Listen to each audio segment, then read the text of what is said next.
कामचोर देवरानी। एक बार की बात है, सुषमा अपने पूरे परिवार के साथ खुशी खुशी मोहन नगर में रहती थी। उसकी 2 बहुएं थी, पल्लवी और शिवानी। एक दिन दोनों बहुएं रसोई में काम कर रही होती है कि तभी उनकी सास सुषमा उन्हें बुलाती है। अरे बहू, जरा इधर तो आना। शिवानी, जरा जाकर देखना सासू माँ क्या कह रही हैं। दीदी आप ही देख लो ना जाकर, आपको भी तो सुनाई दे रहा है। अरे मैं आटा गूंद रही हूँ ना, तुम चली जाओ। हाँ तो मैं भी तो सब्जी काट रही हूँ ना दीदी। अरे बहू जल्दी आओ। ओह, ये तो जाएगी नहीं, मैं ही जाकर देखती हूँ कि क्या करना है। पल्लवी सुषमा के कमरे में जाती है। जी मम्मी जी, क्या हुआ? शाम को घर पर कुछ मेहमान आने वाले हैं, तो तुम अच्छा सा खाना बना लेना बहू। ठीक है मम्मी जी, आप बता दीजिए क्या क्या बनाना है और कितने लोग आ रहे हैं। सुनील की मौसी जी और उनका पूरा परिवार आ रहा है। कुल मिलाकर 3 लोग और हमें मिलाकर हुए 9 लोग। तो अभी से ही तैयारी करना शुरू कर दो। और हाँ, घर की सफाई भी कर देना, हाँ अच्छे से। जी मम्मी जी, सब काम हो जाएगा, आप चिंता मत कीजिए। पल्लवी शिवानी को घर में मेहमान आने वाले हैं इसके बारे में बताती है। क्या 9 लोगों का खाना बनाना होगा, घर की सफाई करनी है? बाप रे, सासू माँ ने तो हमें घर की नौकरानी ही समझ कर रखा है।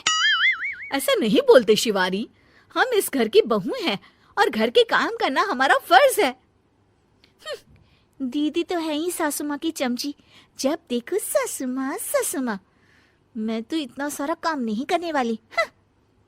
शिवानी कपड़े लेकर गमला साफ कर रही होती है और चक्कर आने का नाटक करने लगती है। मेरा सर चकरा रहा है।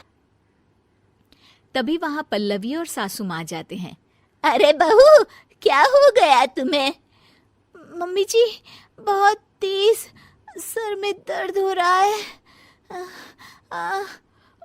तुम एक काम करो शिवानी, आराम कर लो।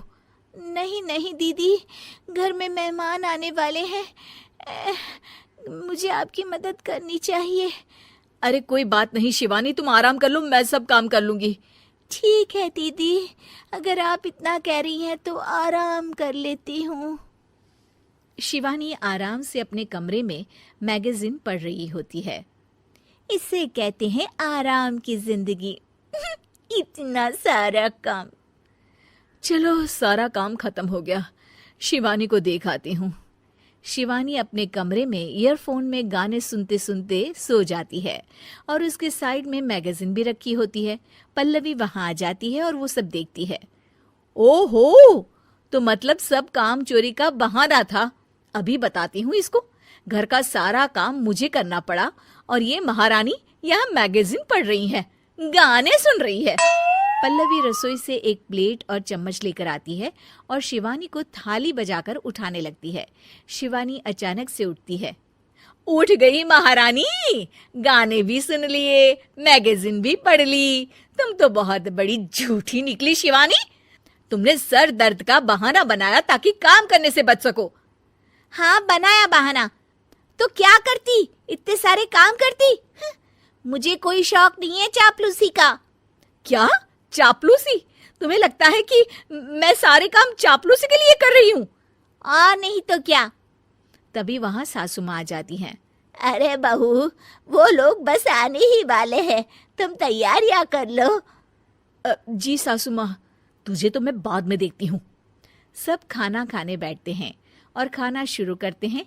तभी सुनील की मौसी बोलती है। वाह भाई वाह, खाना तो बहुत ही अच्छा बना है सुषमा जी, एक एक चीज में क्या स्वाद है। ये सुनकर शिवानी मुंह बना लेती है। उसे अपनी जेठानी की इतनी तारीफ रास नहीं आती। आपकी बहुएं तो बहुत ही अच्छा खाना बनाती हैं।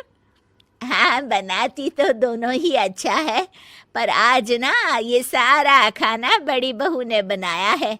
छोटी बहू की तबीयत ठीक नहीं थी, सो इसलिए। मानना पड़ेगा सुषमा जी, आपकी बड़ी बहू तो बहुत ही गुणवान है। पल्लवी की तारीफ सुनकर शिवानी को जलन होती है। पल्लवी ये सुनकर खुश हो जाती है और शिवानी की तरफ देखकर उसे चिढ़ाती है। कुछ देर बाद मेहमानों के जाने का वक्त हो जाता है।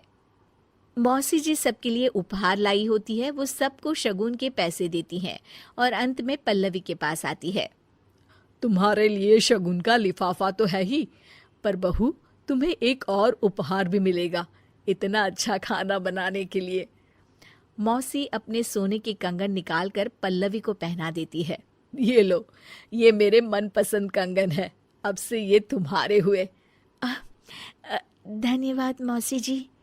ये देखकर शिवानी तो पूरी तरह से जल जाती है और गुस्से से रसोई में चली जाती है।